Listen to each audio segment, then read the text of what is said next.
Ազգային ժողովում լրագրողների հետ զրույցում քաղաքացիական պայմանագիր խմբակցության պատգամավոր Վահագն Ալեքսանյանը հանդես եկավ կոշտ հայտարարություններով, անդրադառնալով ընտրական գործընթացների շուրջ վերջին զարգացումներին եւ ընդդիմադիր ուժերի գործողություններին։ Պատգամավորը խիստ քննադատեց այն երևույթը, երբ իր խոսքով որոշ քաղաքական շրջանակներ մանկահասակ եւ նորածին երեխա ունեցող կանանց ներգրավում են ընտրական խախտումների մեջ։ Սա ուղղակի ես չգիտեմ ինչ աստիճանի խայտառակությունն է, որ իրանց ուժեղ հռչակած ձյաձաները, իրանց ձյաձաների տեղ դրած ուժեղ մարդիկ մանկահասակ ու նորածին երեխա ունեցող կանանց են ներգրավում այդ ընտրատասովկայի գործերում, նրանց միջոցով են փորձում այդ կեղտոտ գործը առաջ տանել, փաստացի նրանց դարձնում են իրենց կեղտոտ խաղերի զոհը,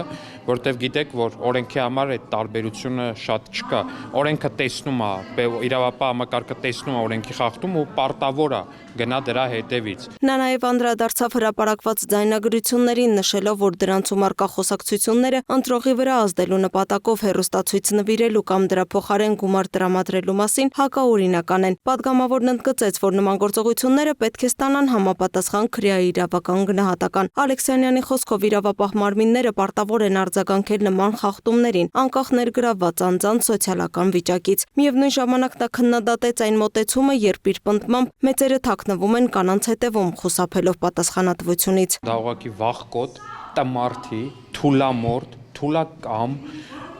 էլ ինչ հոմանիշները կարակ ինքներդ ինչքան ուզում եք հոմանիշ լցնեք այս բառի տակ, մարդու արարքա, որ նորածին երեխա ունեցող կնոջը ներգրավեն ընտրատասովկայի մեջ, այդ կնոջ միջոցով կեղտոտ փողերի շրջանառություն կազմակերպեն, այդ կնոջը դնեն հարվածի տակ, որպեսզի այսօր կանգնեն տենց ելույթներ ունեն։ Բախի չեն իրանց ընտանիքի անդամներով այդ կեղտոտ գործը անում, որ պետք է իրանք չեն անում, այդ ուժեղ տղեր կխի չեն անում։ Օրինակ Կալուգացի Սամոն խի անձամբ այդ տասովկի գործերը չի անում։ Իրա եղբայրը, եղբոր տղան խի անձամբ չեն անում, որ այդ մարդկանց, որ այդ կանանց փուրը տան, որ այդ նորածին երեխա ունեցող կանանց փուրը տան։ Անդրադառնալով քաղաքական դաշտին Վահագն Ալեքսանյանը խոսեց նաև ընդդիմադիր ուժերի միջև առկա հակասությունների մասին։ Նա առանձնացրեց մի իրավիճակ, երբ Ռոբերտ Քոչարյանի խմբակցության պատգամավորն ընդգրկված է մի քաղաքական ուժի ցուցակում, որի առաջնորդը Գագիկ Ծառուկյանը հայտարարել է, որ չի պատրաստվում աջակցել Քոչարյանին։ Պատգամավորը սա որակեց որպես քաղաքական աբսուրդ, նշելով, որ նման իրավիճակները վկայում են ընդդիմադիր դաշտում գաղափարական անհամապատասխանությունների մասին։ Ընդհանուր ընդդիմադիր գործիչներին, եթե դիտարկենք որպես վիրավորանքի դաշտում չեմ ասում, էլի ոնց որ sense խաղաքարտերի նման հիմա sense բաժանել են, անիմաստ ցրել են տարբեր թիմերի, առանց նայելու ով է հետևը, ոնց է հետևը։ Օրինակ տեսել եք Քոչարյանի խմբակցության ներկայիս պատգամավոր Էլինար Վարդանյանը հայտնվել է Գագիկ Ծառուկյանի ցուցակում, ու Ծառուկյանն էլ հայտարարում է, որ իրենք չեն քվեարկելու Քոչարյանի օգտին։ Նա նաև անդրադարձավ Սամվել Կարապետյանի քաղաքական հավակնություններին, ընդգծելով, որ վերջինս գործող օրենսդրությամբ չի կարող լինել վարչապետի թեկնածու։ Ալեքսանյանի համոզմամբ այս երեք քաղաքական բևեռների Քոչարյանի, Ծառուկյանի եւ Կարապետյանի թիմերի շրջանակում իրականում կա մեկ հայտարարված վարչապետի թեկնածու, հենց Ռոբերտ Քոչարյանը։ Բացի այդ, պատգամավորը կասկածի տակ դրեց Կարապետյանի այլ երկրների քաղաքացիությունից հրաժարվելու վերաբերյալ տեղեկությունները, դրանք անվանելով հեքիաթ եւ կոչ արեց հրապարակայնորեն ներկայացնել համապատասխան փաստաթղթերը։ Սիրելի քաղաքացիներ, ընդդիմությունը ձեզ բոլորիդ փուրն է տալու։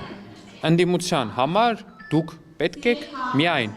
օրենքի խախտում կատարած եւ կալանավորված վիճակում։ Ընդդիմությանը ուրիշ կարգավիճակով դուք պետք չեք։ Լինեք դուք նորածնի մայր, լինեք դուք երիտասարդ կամ նույնիսկ դպրոցական։ Դուք նրանց պետք եք միայն նրա համար, որպեսզի կատարեք այնպիսի արարք, որը իրենք կամ իրենց ընտանիքի անդամները չեն կատարի, որտեղ բավականաչափ խելք ունեն ու ինքնապահպանման ինստինկտ ունեն դրա համար։ Իսկ դուք կկատարեք ու նրանք դրանից հետո կկարողանան ձեր արարքին համարժեք իրավական գնահատականի վրա քաղաքական կապիտալ կառուցել։ Մի տրվեք նրանց խոսույթին ու առհասարակ մի կատարեք այնպիսի գործողություններ նրանց թելադրանքով, որոնք հակոտնյա են Հայաստանի Հանրապետության օրենսդրության հետ։ Իշխանության հասցեին հնչող քննադատություններին ի պատասխան Ալեքսանյանը նշեց, որ ընտրական գործընթացներում խախտումների մեջ ներգրավված անձանց պատասխանատվության ենթարկելը իրավաչափ է, անկախ նրանց կարգավիճակից։ ՔՊ պատգամավորն ընդգծեց, որ իշխանությունը նախորդ ընտրությունների համեմատ մեծածավալ աշխատանքներ է կատարել եւ ակնկալում է, որ դրա գնահատականը կարտացոլվի քաղաքացիների քվեարկությամբ առաջիկա ընտրություններում։